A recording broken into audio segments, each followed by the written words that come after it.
Hello everyone, this is Kaifu here. Today I have game 1 in the series for FoWTCG held in Neko card.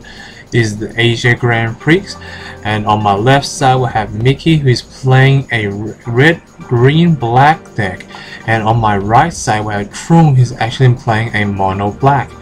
Now the rules are Red Samurais versus Diablos. Now Diablos is part of the Resurrection in the Origin format, and by using the graveyard to use his advantage, while Miki on the left side is actually using the Red Samurai, which allowed all her 2 costs and below to attack right away.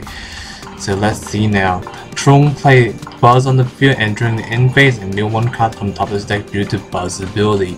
He actually milled the Death of the Pop of Neva. So what it does is that when you declare an attack, it actually forces your opponent to either make a choice. The choice is that if they block, they actually discard a card from their hand. A very strong card.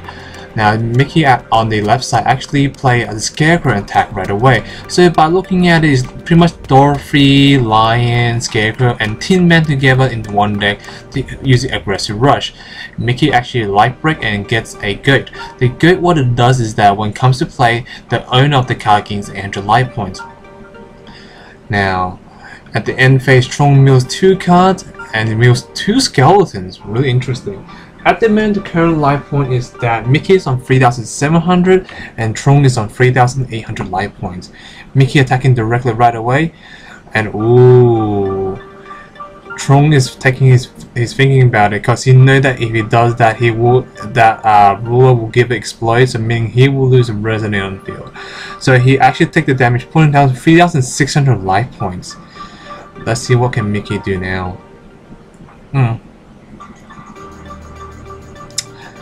Miki's playing with her magic stone to see what she can do. Tapping 2. Well, no, not actually tapping 2 yet. She's thinking about it. Tapping 2 and play Dorothy on the field. A very pressure card, because if this attack hits directly and damage the opponent, her ability allows her to reveal the top magic stone of her deck and put it onto her magic stone area. And because of that, it allows her to get more aggressive. And she discards Obvious for Explosion for putting him in the graveyard, and remove Dorothy and put Obvious back on the field. Obvious is a 6/2 resonate at 4 cost, but in the graveyard it becomes a really easy card to put on the field. During Trung's first turn, he actually played the Cerberus on the field by discarding card from his hand. Oh, he actually discarded Orochi, a very powerful card in the Diablo's deck. The reason why that Orochi allows you to attack 8 times and doing a lot of damage on board. Miki took the damage, putting it down to 3,400 life points. During Miki's turn, draw for turn, untap everything, and so on. Let's see what happens from here. Miki has to make a wise decision, because the Cerberus is an 800 attack, 800 defense, so the Orpheus and the Scarecrow can't attack her right away unless she wants to give explosion to one of those resonators. But let's see what can Miki do in this situation. Attaching silver shoes onto the Scarecrow and making a 500 attack and 500 defense, so buffing it. Very interesting choice. Attacking Orpheus and declare a block and attack the rest of 500, putting Trung on 3,100 life point. 100 shot for activating the second life break, but Trung hasn't activated any life break at the moment, so let's see what happens. Miki pays 1 and playing Elf Priest on the battlefield, and then removing a Resonator, the Goat, and putting a Orpheus back on the battlefield. So creating field presence, even through that the red deck, the rush deck uses a lot of hand resource, so any field advantage you can gain, or any advantage you gain at all, just take it. It's like whatever you need, because once it goes to turn 5 or above, that's where the deck slows down, because you have no way of winning against like a lot of big dudes on the field. Let's see what Trung can do in this situation. Attacking direct for 300. Blocking it with the Elfish Priest, and so meaning that she's not going to use the Elfish Priest during the main phase, not during the recover phase to actually use any hidden ability. Taking 800 damage directly, putting Miki on 2,800 life point. Back to Miki's turn, draw for turn. Let's see what she can do in this situation. Currently the life point is 3,100 compared to 2,800.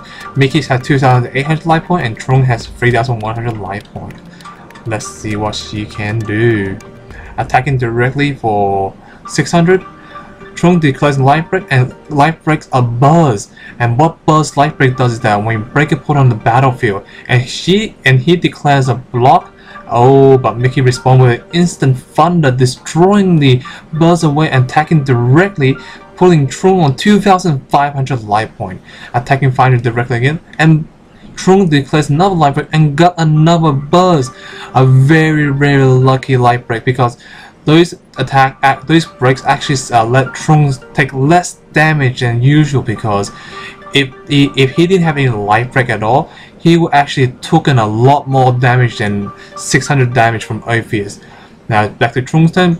Before recover phase, he actually used the Outlaws ability to pay for and resurrect one from the dead and getting Orochi, and tapping his ruler for producing another magic stone.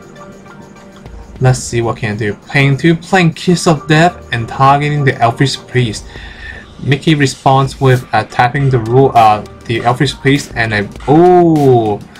using Wash Away to bounce back to Orochi back to his hand. So meaning he can't attack right away with 8 time attack 200. So you times that by math, is actually 1,600 damage on board directly.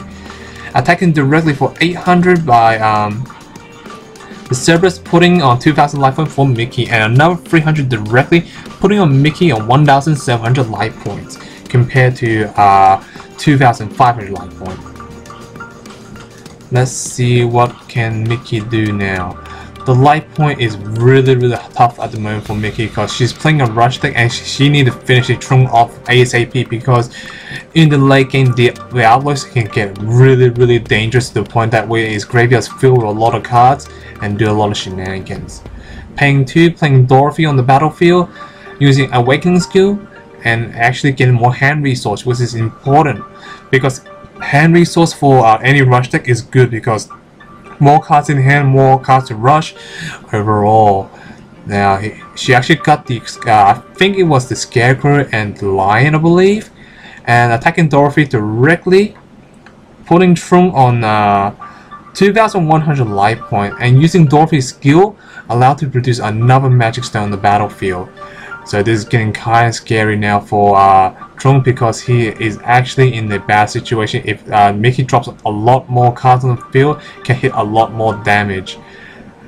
Attacking Ophius directly, putting Trung on 1,500 life points. And then attacking directly with the Scarecrow, I believe, with 500 attack, 500 defense. Yep. But Trung declares another life break and actually got the Skeleton Warrior. The Skeleton Warrior's break, what it does is that when you break it, resurrect all skeleton from your graveyard back to the field. As you can see, using Buzz ability in the early game, milling a lot of skeleton, having a lot of field presence. That break actually gave him a +5. My goodness.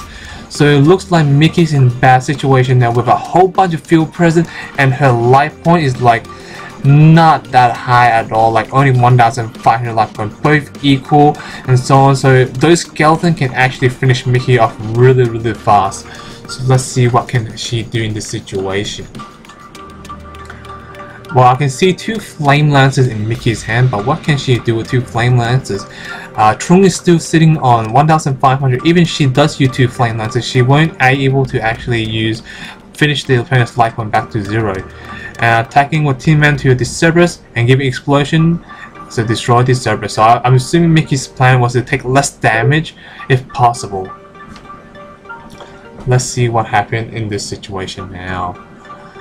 Now the field advantage is really high for Trung, with like 1, 2, 3, 4, 5 skeletons, and only that with 1 buzz as well. Attacking directly for 200, putting Miki on 1,300. Attacking 200 again, putting Miki on 900.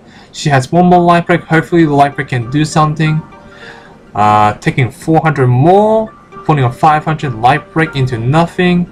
Attacking another 400 more. Miki uses Flame Lance in destroying it. But I don't think that Flame Lance could help either way because Trung has 5 open magic stone, and he can actually use the Diablo's ability to actually resurrect and attack again. So game 1 goes to Trung. That was a really tough match for everyone to watch, especially for Miki to watch. So yeah, thank you for watching, thank you for listening guys, hope you guys enjoyed it. Peace, and commencing the game 2 right now.